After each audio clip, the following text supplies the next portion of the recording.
بسم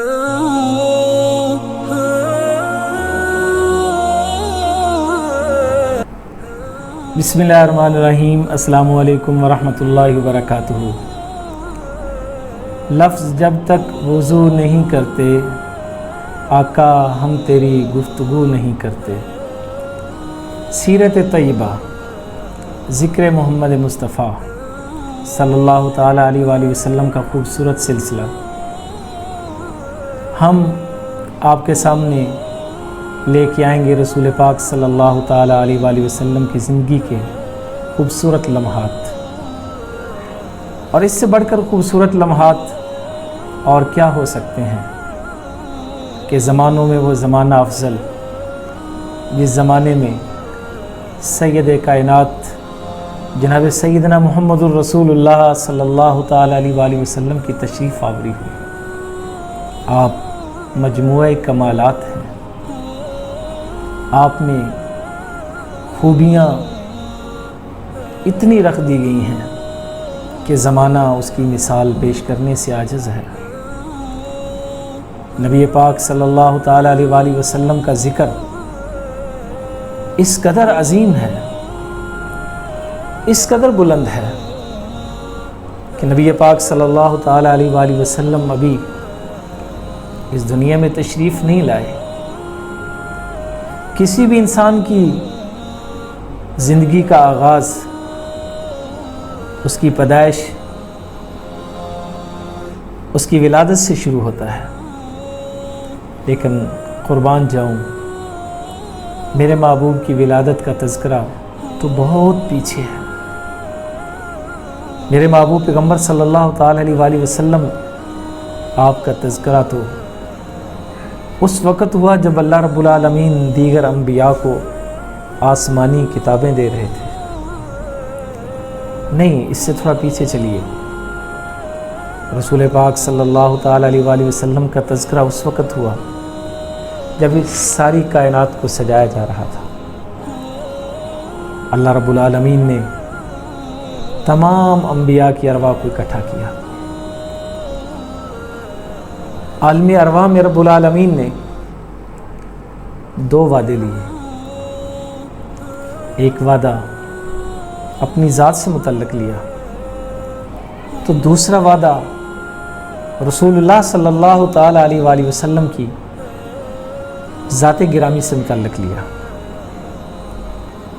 اپنی ذات کا وعدہ لینے کے لیے رب العالمین نے تمام انسانوں کی ارواح سے سوال کیا، اور جب رسول پاک صلی اللہ تعالیٰ علیہ وآلہ وسلم کا تذکرہ آیا تو پھر رب العالمین نے صرف عام لوگ نہیں، عام لوگوں میں چنے ہوئے لوگ، ان اللہ اصطفیٰ آدم و نوح و آل ابراہیم و آل عمران علی العالمین، چنے ہوئے لوگ۔ ناظرین کرام، پوری کائنات میں سے جسے اللہ چن لیتا ہے، جس کو چن کے رب العالمین نے الگ الگ کیا، وہ اصطفیٰ بنے، اور جب چنے ہوئے میں سے آقا کریم کو چنا تو وہ مصطفیٰ بن گیا۔ ساری کائنات کا مجموعہ اصطفیٰ ہے، اور اصطفیٰ کا مجموعہ مصطفیٰ ہے صلی اللہ علیہ وآلہ وسلم۔ ناظرین کرام، رب العالمین نے انبیاء کی ارواح کو جمع کیا، اور انبیاء کی ارواح کو جمع کرنے کے بعد اللہ رب العالمین نے ان سے ایک وعدہ لیا۔ وہ وعدہ کیا تھا؟ قرآن کریم اس وعدے کو ان الفاظ میں ذکر کرتا ہے، وَإِذْ أَخَذَ اللَّهُ مِيثَاقَ النَّبِيِّينَ لَمَا آتَيْتُكُم مِّن كِتَابٍ وَحِكْمَةٍ۔ جب تیرے رب نے، اے میرا محبوب، نبیوں سے میثاق لیا تھا، وعدہ لیا تھا کہ میں تمہیں کتابیں دوں گا، حکمتیں دوں گا، نبوت سے سرفراز کروں گا، تمہارے اندر کمالات جمع کر دوں گا، تمہارے اندر ایسی خصوصیات رکھوں گا جو کسی اور میں نہیں رکھی۔ لیکن سنیے، پھر اگر تم میں میرا وہ محبوب آ جائے جسے میں نے مجموعہ کمالات بنایا ہے، جسے میں نے وہ کچھ دیا جو میں نے کسی اور کو نہیں دیا، ساری دنیا اس کی مثال پیش کرنے سے عاجز آ گئی۔ اس کا تذکرہ آسمانوں میں ہونے لگا، اس کا تذکرہ صحیفوں میں ہونے لگا، اس کا تذکرہ نبیوں کی دعاؤں میں ہونے لگا۔ ناظرین کرام، وہ کون تھا؟ میرا نبی، آمنہ کے لال، مکے کے در یتیم، سرور کائنات، رحمت دو جہاں، حبیب خدا جناب محمد مصطفیٰ صلی اللہ تعالیٰ علیہ وآلہ وسلم کی ذات گرامی، مجموعہ کمالات، ہر قسم کے کمالات کو اللہ نے جمع کیا۔ وہ خوبیاں جو اللہ نے اپنے آدم کو دی تھی، آدم سے چلتے چلتے کبھی ابراہیم، کبھی موسیٰ، کبھی عیسیٰ، کبھی یحییٰ، کبھی یعقوب، کبھی یوسف، یہ جتنے کمالات سب میں جمع کیے گئے، ان سب کمالات کو اللہ رب العالمین نے جمع کیا اور ذات گرامی سیدنا محمد رسول اللہ صلی اللہ تعالیٰ علیہ وآلہ وسلم کو تخلیق کر دیا گیا۔ آقا بھی دنیا میں نہیں آئے، لیکن آپ کا تذکرہ اس دنیا کے بننے سے قبل انبیاء کی ارواح میں ہوا۔ اور جانیے، سنیے، صرف تذکرہ نہیں ہوا، قرآن کو پڑھیے ذرا، قرآن کیا کہہ رہا ہے؟ صرف تذکرہ نہیں ہوا، اس سے کہیں آگے بڑھ کر یوں ہوا کہ اللہ نے کہا میں نے تمہیں نبوت دی، رسالت دوں گا، کتابیں دوں گا، حکمتیں دوں گا، کمالات دوں گا، خوبیاں دوں گا، لیکن سنو میرے نبیوں، اگر تمہارے پاس میرا وہ چنا ہوا رسول آ جائے، سبحان اللہ۔ صرف تذکرہ نہیں ہے، یہاں اللہ نبیوں سے کہہ رہے ہیں کہ تم نے پھر اپنی نبوت، اپنی رسالت، اپنی کتاب، اپنی حکمت اور اپنی دانائی کو چھوڑ دینا ہے اور فالو کرنا ہے اس کو جسے میں اپنا محبوب بناؤں گا۔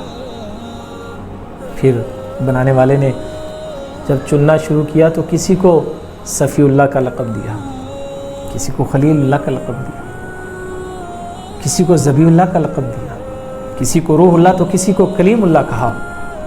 کمال، سبحان اللہ۔